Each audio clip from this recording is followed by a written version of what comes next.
నేను రీసెంట్గా మ్యారేజ్ అయింది కాబట్టి నేను అందరూ వస్తారని ఎక్స్పెక్ట్ చేసా బ్రో, కానీ ఎవ్వరు రాలేదు. దేనికి? ఆ రోజు ముహూర్తాలు భయంకరంగా ఉన్నాయి. ఇంకోటి పెళ్ళి హైదరాబాద్లో కాదు, మా ఊర్లో. మా ఊర్లో ఏంటంటే నాకు ఇది మా చుట్టాలు మా ఫ్రెండ్స్ ఉండడానికే ఒక 40 రూములు కావాలంటే దొరకలే, అతి కష్టం మీద దొరికినాయి ఏదేదో రికమెండేషన్ ద్వారా. నేను పొరపాటున ఇండస్ట్రీ వాళ్ళని పిలిచి వీళ్ళకి నేను బౌన్సర్లను పెట్టి అక్కడ వీళ్ళకి హాస్పిటాలిటీ సరిగ్గా చూసుకోక ఎందుకు వచ్చిన బాధ. పెళ్లిపీటల మీద కూడా మనకు వచ్చి అన్న అది లేదంట, అన్న ఇది లేదంట, ఎందుకురా హ్యాపీ పెళ్లి చేసుకుందాం అని చెప్పి చేసుకున్నాం. అది కానీ ఎక్కడ రివీల్ చేయకుండా 8 years నుంచి లవ్ చేసుకుంటా ఎలా ఒప్పించారు అసలు? 8 years లవ్ స్టోరీ ఏంటి? ఎక్కడ బిగ్ బాస్లో కానీ ఆ 2 seasonsలో ఎక్కడ రివీల్ చేయలేదు. సడన్గా ఒక ఫైన్ మార్నింగ్ ఇలా నాకు ఇవాళ పెళ్ళి ఉంది అని ఫోన్ చేసి షాక్ అవ్వరు ఎవరో ఎవరు అంటే నాకేంటంటే పర్సనల్ లైఫ్ ప్రొఫెషనల్ లైఫ్ అని 2 ఉన్నాయి. ఇప్పుడు నేను ఇంట్లోకి వెళ్ళా అంటే సినిమాల గురించి ఎక్కువ మాట్లాడుకోను. ఇంట్లోకి వెళ్ళా అంటే ప్రశాంతంగా నా ఫ్రెండ్స్ ఉన్నారు, వాళ్ళ దగ్గర పోయినా అంటే సినిమాల గురించి ఎక్కువ మాట్లాడుకోను. అంటే సినిమాల గురించి మాట్లాడే ఇండస్ట్రీ ఫ్రెండ్స్ ఉన్నారు. ఇది కాకుండా నాతో పాటు చదువుకున్న వాళ్ళు మేమంతా కలుస్తాం కదా ఎప్పుడన్నా, అప్పుడు సినిమాల గురించి అసలు టాపిక్లే రావు. వాళ్ళు ఏం అడగారు, నేను కూడా ఏం చెప్పను. సో అట్లా ఏంటంటే ఎప్పుడు ఫస్ట్ నుంచి లవ్ చేసుకోవాలనుకున్నాము. లాక్డౌన్ ముందు చేసుకోవాలనుకున్నాము, కుదరలేదు. సరే చేసుకుందా లాక్డౌన్ వచ్చింది. లాక్డౌన్ తర్వాత చేసుకుందాం, నాకు మధ్యలో ఈ పురుగు వచ్చింది మైండ్లోకి, ఇది సినిమా తీద్దాం ఫస్ట్ అని. సరే ఇది అయిపోయి నాకు చేసుకుందాం అనుకున్నా. ఆ సినిమా తర్వాత ఏంటంటే రిలీజ్ చేసుకున్నాక చేసుకుంటా బాగా అనుకున్నా. అది కొంచెం డిలే అవుతా అంటే సరే మా అమ్మ వచ్చేసి అది ఎప్పుడైతుందేమో ఫస్ట్ నువ్వు పెళ్లి చేసుకోవాలని చేసుకున్నాం అంటే. ఏంటి లవ్ స్టోరీ ఏంటి? లవ్ స్టోరీ ఏం లేదు. నేను హైదరాబాద్ ఎక్కువ తిరిగాను కదా, బెంగళూరుకి వెళ్ళి తిరిగేవాడిని. మొత్తం నాతో పాటు చదువుకున్న వాళ్ళంతా బెంగళూరులో సెటిల్ అంటారు. మా చెల్లెలు బెంగళూరులో ఉండేది. సో అక్కడికి వెళ్ళి తిరిగేవాడిని. అక్కడ పరిచయం అయింది. పరిచయం అవగానే చెప్పిన లవ్వులు గివ్వులు నాకు రాదు, నాకు ఇవన్నీ పెళ్లి చేసుకుంటా, నువ్వు ఓకే అంటే పెళ్లి చేసుకుంటాను. కానీ అదేంది సడన్గా అనింది. అప్పటికి ఇండస్ట్రీలో కూడా లేవు కదా బ్రో? ఉన్నా, ఇండస్ట్రీలో ఉన్నా, స్ట్రగ్లింగ్ పీరియడ్. అయితే 2017 ఆ టైంలో.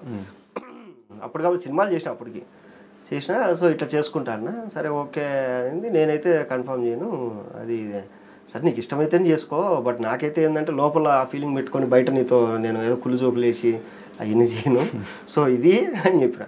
చెప్పిన తర్వాత మెల్లమెల్లగా తర్వాత ఆ అమ్మాయికి నచ్చిన తర్వాత సరే అని చెప్పి వాళ్ళ ఇంట్లో మా ఇంట్లో చెప్పాం. చెప్తారు వాళ్ళు ఎప్పుడో చేసేసుకోన్నారు, అసలు ఎప్పుడో చేసేసుకోన్నారు. నేనే డిలే చేసుకుందాం నిదానంగా చేసుకుందాం అని. అట్లా ఇదిగో 30 దాటిన తర్వాత చేసుకుందాం నెమ్మదిగా. ఆ మధ్యలో అసలు ఈ లాక్డౌన్, ఈ సినిమా తీయాలి ఇవన్నీ లేకుంటే ఎప్పుడో చేసేసుకునిద్దాం అయింది. కానీ ఎక్కడ రివీల్ చేయలేదు. బయట ఎక్కడికైనా ఫంక్షన్స్ తీసుకురావడం కానీ, పార్టీస్ తీసుకురావడం కానీ, సినిమా ఈవెంట్స్ తీసుకురావడం కానీ ఎక్కడ చేయలేదండి బ్రో? ఎందుకు ఇష్టం లేదు అంతే. ఎవరికి చెప్పలేదు ఎందుకు అసలు? ఎవరు చెప్పలేదు అంటే నేనే 24 గంటలు ఫోన్లో ఏం మాట్లాడిన, ఎప్పుడో ఒకసారి మాట్లాడేది. ఎందుకో చెప్పాలనిపించలేదు అంతే. ఇప్పుడు నీకు కొన్ని కష్టాలు ఉంటాయి డార్లింగ్, నువ్వు కనిపించిన ప్రతి ఒక్కడికి చెప్తావా? లేదు. పోనీ నీకు ఏదైనా గుడ్ న్యూస్ వచ్చింది కనిపించిన ప్రతి ఒక్కడికి చెప్తావా? చెప్పవు కదా. బట్ అట్లీస్ట్ మ్యారేజ్ ఇట్లా నేను ఒక కమిటెడ్ రిలేషన్లో ఉన్నాను, లేకపోతే ఆ రిలేషన్ అమ్మాయిలకి చెప్పేవాడిని, నన్ను ఎవరిని గెలిపితే చెప్పేవాడిని నాకు ఆల్రెడీ కమిటెడ్ అమ్మా అని చెప్పేవాడిని. ఎలా ఉంది మ్యారీడ్ లైఫ్? మ్యారేజ్ తర్వాత ప్రశాంతంగా ఉంది, హ్యాపీగా ఉంది. అందరూ చూసే ప్రాబ్లమ్స్ ఏం ఫేస్ చేయట్లేదు? ఏం లేవు. అందరూ అంటారు కానీ అవి ఊరు కామెడీకి చెప్పుకునేవి అవన్నీ. అసలు పెళ్లి చేసుకుంటే ప్రాబ్లం అంటే ఎవడు పెళ్లి చేసుకోడు కదా, అందరూ చేసుకుంటారంటే ఏమని. నీ ప్రతి సీజన్కి ఇంతమందికి పెళ్ళిళ్ళు అవుతున్నాయంటే మామూలు ఏది జరగాల్సింది అది జరగాలంతే.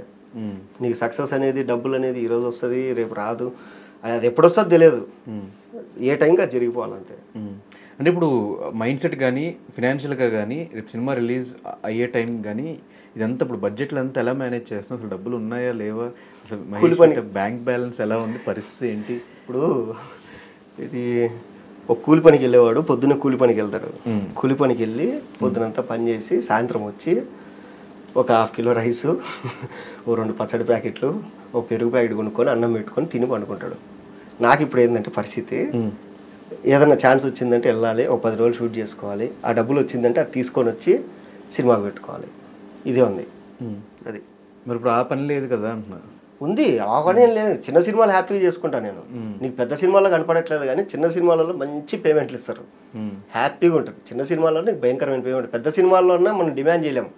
సార్ నేను ఇంత తీసుకుంటాను సార్, మీరు ఎంత ఇస్తారు చెప్పండి సార్, ఇంత అయితే ఇస్తామమ్మా, సరే ఓకే సార్. చిన్న సినిమాలు ఏంటంటే మనం డిమాండ్ చేయొచ్చు, లేదంటే ఇంత ఇస్తేనే వస్తా అంటే సార్ నా కోసం రండి సార్ అని చెప్పి పిలుస్తారు. సో అదే హ్యాపీగా ఉంది. ఇప్పుడు ఆ పుష్ప సినిమా డేట్స్ వల్ల ఓకే చేయలేదు కదా? డేట్స్ కాదు ప్రాబ్లం, ఏంటంటే అసలు పిలిచారు చెప్పారు, అయిపోయింది. నా తర్వాత ఇంకొక 2-3 ఆప్షన్లు కూడా ఉన్నాయి. అందరిని అనుకున్నారు. లాస్ట్కి ఏంటంటే కొత్త వాళ్ళతో వెళ్దామని చెప్పి కొత్త వాళ్ళతో పోయారు. అంతే అంతే అనిపిస్తుంది ఒకవేళ యాక్సెప్ట్ చేస్తుంటే వాళ్ళ సేమ్ మనోళ్ళలాగా ఒక 4-5 సినిమాలు హీరోగా చేయొచ్చు అని. ఏమో అది చేయలేదు కాబట్టి నేను సినిమా తీసుకున్నానేమో, పెళ్లి చేసుకున్నానేమో, ఏమో చేస్తుంటే అనుకుంటే డ్రీమ్ సినిమా హీరోగా చేయడము, డైరెక్షన్ చేయడము ఈజీ అయిపోయేది కదా. వస్తుంది. ఇప్పుడు అంత పుష్ప సినిమాలో కనుక నేను ఉండింటే అసలు ఈ చేసేవాడిని కాదు. ఇవన్నీ ఆ మార్కెట్ పెట్టుకొని ఫస్ట్ అన్ని సినిమాలు ఓకే చేసుకుని ఒక 5 ఏళ్ళు వచ్చిందంతా పెట్టేసుకుందాం పక్కన అనుకునింది. ఏం లేదు, నీకు ఆకలి అయినప్పుడే ఏదో ఒక ఐడియా వస్తుంది, ఏదో ఒకటి చేయాలి మనము అని. అట్లా పుష్ప 2లో మళ్ళీ ఏం ట్రై చేయలేదు? ఏం ట్రై చేయలేదు, ఛాన్సెస్ కోసం ఏం ట్రై చేయలేదు. ఫస్ట్ టైం పిలిచారు వాళ్ళే. సో మళ్ళీ ఏమన్నా ఉన్నా కానీ వాళ్ళే పిలుస్తారులే అనుకున్నా. ఇప్పుడు అసిస్టెంట్ డైరెక్టర్లు ఏదన్నా ఉన్నా కానీ ఎప్పుడన్నా కనపడినప్పుడు చెప్పేవాడిని, అన్న ఏమన్నా ఉంటే పిలవండి అన్న అంటే సరే రా అంటారు. తర్వాత వాళ్ళు ఏం పిలవాలి. అది అంటే నాకు ఒకటి ఉంది దరిద్రం ఏంటంటే, పిలిస్తే మంచి క్యారెక్టర్ పిలుస్తారు, లేదనుకో అసలు క్యారెక్టర్ ఇయ్యరు. ఏంట్రా అంటే ఆ చిన్న క్యారెక్టర్ ఇచ్చి నేను అవమానించలేము రా అంటారు. ఏదో ఒకటి ఇవ్వండి అన్న, ఏదో ఒకటి ఇవ్వండి అంటారు. నేను చిన్న క్యారెక్టర్లు రాక పెద్ద క్యారెక్టర్లు రాక అదే ఉన్నది పోయింది ఉంచుకున్నది పోయింది అన్నట్టు. సో